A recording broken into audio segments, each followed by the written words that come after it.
Assalamualaikum warahmatullahi wabarakatuh. Perkenalkan, nama saya Sita Gunayanti dari NIM 055. Saya dari kelas Manajemen B dari Fakultas Ekonomi dan Bisnis.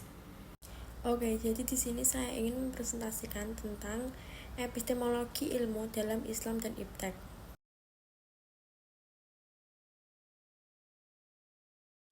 Epistemologi ilmu dalam Islam dan Iptek.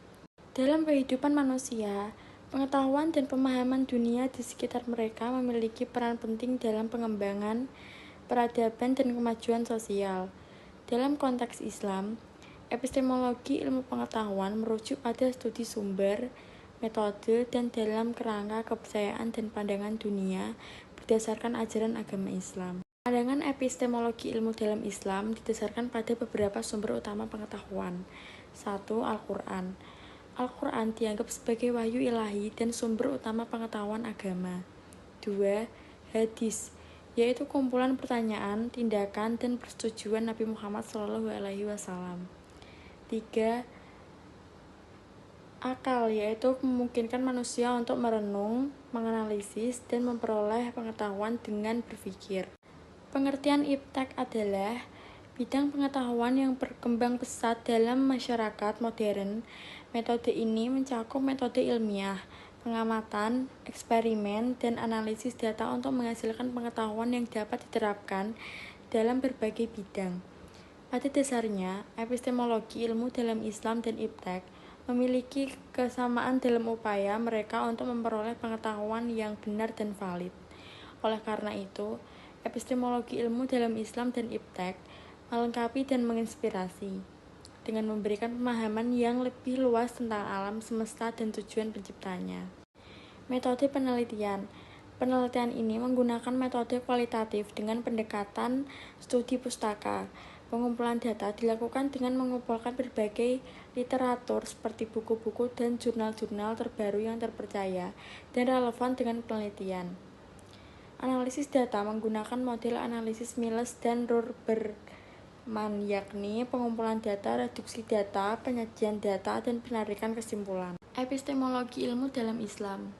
Epistemologi adalah salah satu teori filsafat yang membahas sumber ilmu pengetahuan dan cara memperoleh ilmu pengetahuan. Di dunia epistemologi, sampai saat ini para filosofis memiliki perbedaan tentang cara-cara untuk memperoleh pengetahuan.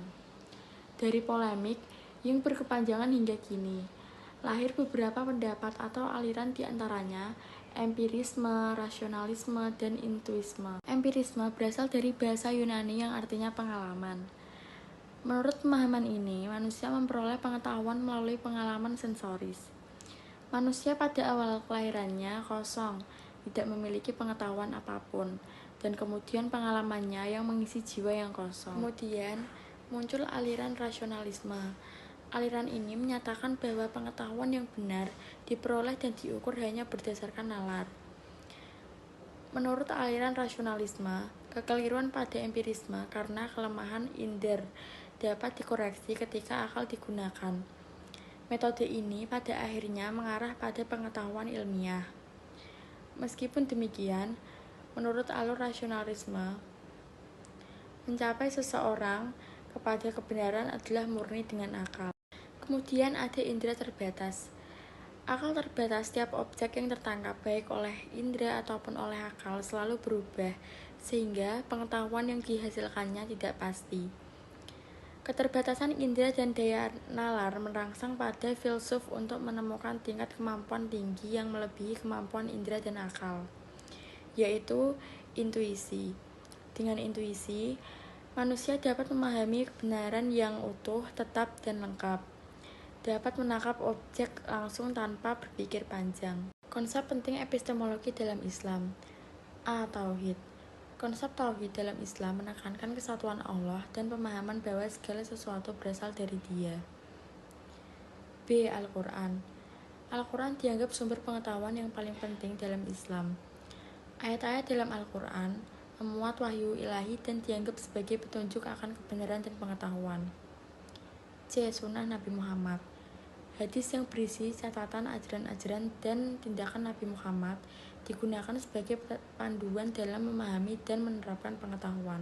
D. Akli dan nakli.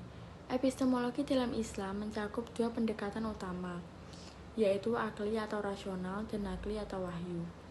Pendekatan akli mencakup penggunaan penalaran dan penalaran manusia untuk memahami fenomena alam dan mencapai pengetahuan. Pendekatan nakli mencakup penggunaan wahyu ilahi yang diberikan melalui Al-Quran dan Sunnah. Ijtihad. Ijtihad proses interpretasi dan penalaran dalam Islam untuk mencapai wawasan baru atau solusi untuk masalah waktu yang sama. Tawasud. Konsep tawasud menekankan pentingnya keseimbangan dalam pencarian akan pengetahuan. Pandangan Islam tentang iptek. Pandangan Islam dalam pengembangan iptek pada dasarnya adalah dua. Pertama, membuat Islam akidah sebagai paradigma ilmiah. Paradigma ini harus dimiliki umat muslim, bukan paradigma sekular seperti yang ada sekarang. Paradigma Islam ini menyatakan bahwa akidah Islam wajib dijadikan landasan pemikiran bagi seluruh ilmu pengetahuan. Kedua, menjadikan syariah Islam lahir dari akidah Islam sebagai standar untuk digunakan dalam iptek kehidupan sehari-hari. Berikutnya adalah kesimpulan. Epistemologi ilmu dalam Islam dan iptek adalah bahwa Islam mendorong pencarian pengetahuan dan pengembangan iptek berdasarkan ajaran dan prinsip agama Islam. Dalam Islam, ilmu dan iptek dipandang sebagai alat untuk memahami dan menghargai ciptaan Allah dan untuk meningkatkan kualitas hidup manusia. Epistemologi ilmu pengetahuan dalam Islam menekankan pentingnya pengetahuan yang diperoleh melalui pemikiran rasional yang diakui secara akademis, pengamatan, dan eksperimen. Oke, sekian presentasi dari saya, kurang lebihnya mohon maaf. Wassalamualaikum warahmatullahi wabarakatuh.